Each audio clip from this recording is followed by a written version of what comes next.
بسم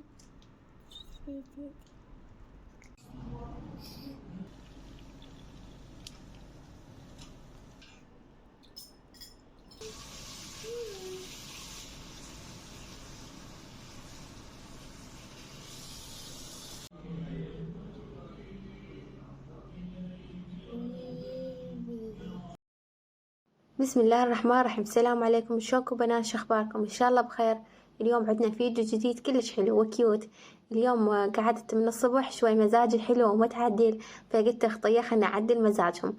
فايش قد حلو من تقعدين الصبح ونفسيتك حلوه ومرتاحه، والبارحه نايمه يعني من وقت، فقاعدين تفننين وتبدعين.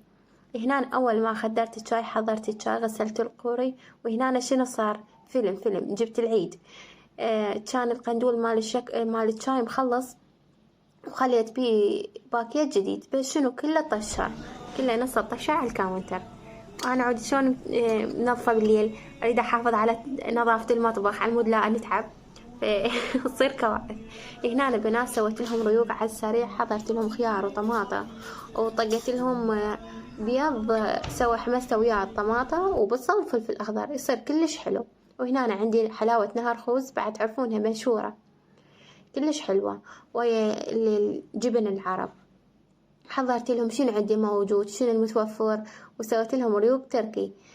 أحب إن هيك أجواء الصبح، بس مرات يعني ما عندي نشاط أقعد كسولة، ومرات لا والله أقعد مزاجي كلش حلو متعدل.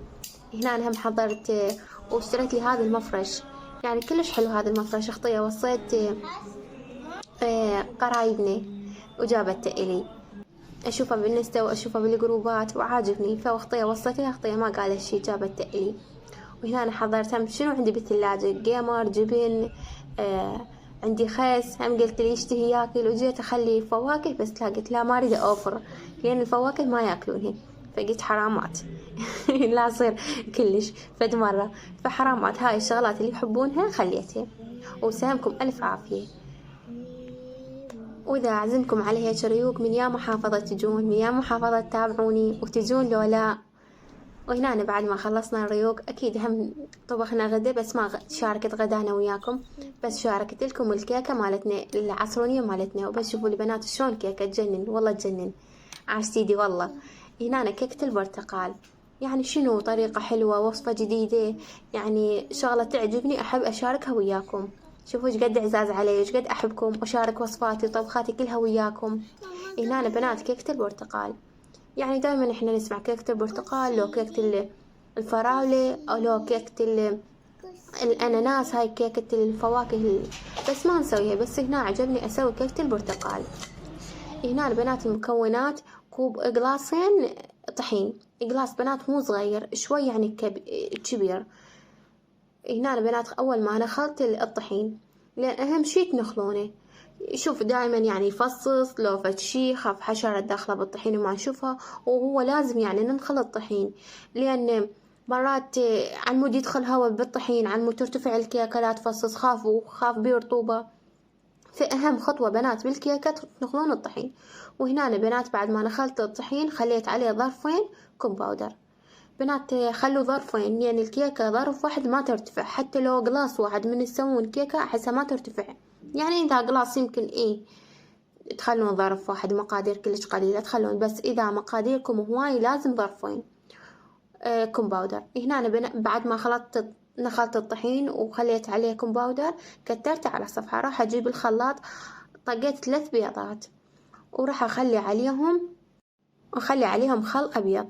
خاف يعني ما واضح المكونات لو فد ما مبينة، إن شاء الله راح أكتبها لكم بالتفاصيل بصندوق الوصف. شوفوا بنات ما عندي خل أبيض، عندي هذا خل التفاح، هذا خل التفاح كلش مهم، مثل للسلطات، مثل تتبيلة الدجاج، للشاورما، يعني هواي يدخل، مثل الدجاج إذا ما تردين بيه زفرة تخليله، كلش مفيد هذا الخل التفاح. هم للرجيم، مثل إذا أنت مسوية رجيم يساعد هذا شوية على الرجيم. هنا بنات هم خليت نص قلاص دهن، وخليت عندي هذا عصير برتقال، هي عندي برتقالتين عاصرتهن، وخذيت البرتقالتين أول ما خذيت القشر الخارجي والنوب، خذيت العصير مالهن، عصير برتقالتين. وبنات هاي إضافة من عندي خاشوقة كاستر، أمهات الكيك خلن نص خاشوقة نشا، بس أنا بدال النشا ضفت كاستر، هم تعطي لون وطعم ونكهة. وخير شي ضفت نص قلاص ماي، وضفت أنا شكر، قلاص شكر، بس يمكن ما واضح عندكم. هنا أنا بنات هذا برش البرتقال هم خليته على المكونات الجافة.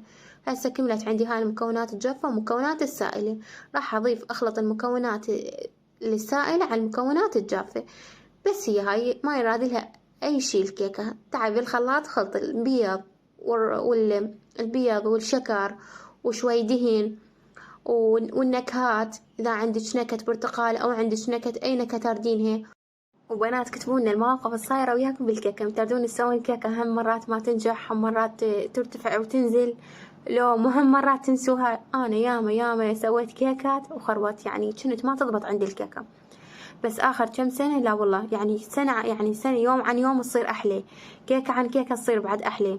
يعني كل مرة وما بيها شي بنات، يعني واحد يتعلم من الثاني، واحد يشوف. يعني هسه مرة يعني ظلت أسوي كيك ويفشل، أسوي كيك ويفشل، يعني هاي تقريبا آخر كم سنة. فظلت يعني عادي وما أهتم، المهم أتعلم، المهم أحصل على نتيجة حلوة. مرة سويت كيكة ونسيت أحط الشكر، أكو أصعب من هالشي؟ ومرة سويت كيكة وش اسمه وارتفعت عندي كلش ورجعت هبطت. ومرة سويت كيكة، يعني هواي مواقف تصير. بس شنو المهم اتعلمت، المهم عرفت شلون أسوي الكيك. وما شاء الله آخر هاي كم سنة ظلت يعني كيكة عن كيكة تنجح عندي. وهي ماكو أسهل من الكيك، بس يعني مرات يعني خطوات ما نطبقها بالشكل الصحيح وما تنجح، وهي تسبب هبوط بالكيكة. هنا البنات الأوفن خليته على 200، شغلت بس الجوة وخليته على راحتي، يعني تاخذ ساعة إلا ربع، نص ساعة أو ساعة، خليتها على راحتي. وما أجي كل ساعة أفتح الأوفن، بعد أنا عارفة يعني كل 5 دقائق أفتحها، ما تستوي ب5 دقائق ولا بربع ساعة ولا ب20 دقيقة، فوق يعني نص ساعة أبدي يعني هيك أشوفها ارتفعت لو لا، وأخليها على راحتي. هنا بنات بعد ما أشوفه بعد يعني خذت تقريبا ساعة إلا ربع، يعني 45 دقيقة طلعت هاي النتيجة. وما شاء الله على النتيجة، شلون كيكة جنن. اليوم موضوعنا كله عن الكيك بنات، يعني أكو أحلى شي من الكيك؟ وإذا هيك تحصلون هيك نتيجة حلوة يعني أكيد تصيرون أزيد مني، كل ساعة تسولفون بيها. جربوها إن شاء الله تعجبكم، ونكهة البرتقال بيها كلش حلوة. هنا طلعتها بعد النوب بس تبرد أزينها إن شاء الله. هم أريد أسوي بعد كيكة البنات، كيكة اسفنجية، خطية جابوا نتائج حلوة. وأريد أسويهن كيكة اسفنجية وكيكة عادية، أسويهن فطاير، أسويهن هاي حبشكلات. بس شنو ما أريد أقللهن، إذا أقللهن كل ساعة هاي أمي لم تسوي لنا كيكة، هاي أمي لم تسوي لنا حفلة، فخليها شلون مفاجأة، وإن شاء الله أشاركها وياكم. وانتم بنات بشوفوا شلون نتائج أطفالكم، إن شاء الله زينة. الله يوفق كل الطلاب إن شاء الله. هنا أنا بعد ما بردت راح أزينها، ولو التزيين يعني مو هالقد عجبني، بس يعني الموجود أزين بيه. هنا أنا عندي هذا الكاكاو أبو ربع، وهم ما صار تزيينها حلو. عندي هذا الكاكاو أبو ربع زينتها هيك تزيين بسيط. وعندي بيبسي وسويت لهم أحلى عصرية، وانتم هم سووا لهم، شجعوهم، فرحوهم بهي الشغلات بسيطة. وأنا ولو زعلانة عليكم فيديو السابق يعني كلش ماكو مشاهدات، يعني الفيديو زين صعد 100 مشاهدة، بس والله أقول ما يخالف، المهم 1 2 يستفاد، المهم 1 2 ياخذ فكرة، ولا الماكو أقول ما يخالف. يعني خطي أنزل لهم وخليهم على راحتهم. وأكثر يعني يشاهدون الفيديو، 75% اللي شاهد الفيديوهات ما مشترك بالقناة. بنات اشتركوا إذا ممكن، اشتركوا، وتعليق من إيديكم الحلوة، وشجعونا على مود كل فكرة، كل يعني وصفة تعجبني أشاركها وياكم. وهاي كيكتنا لليوم، وتفضلوا يعني. وش نقول قريب يتفضل والبعيد سهم ألف عافية. ولا تنسون بنات اللايك، بعد أنا ما أوصيكم لين آخر فيديو والله كلش ضوجني، لا بتفاعل، لا بلايكات، لا بمشاهدات، بس يعني أقول ما يخالف، ولا الماكو يستفاد شخصين ولا الماكو. ومع ألف سلامة. أبي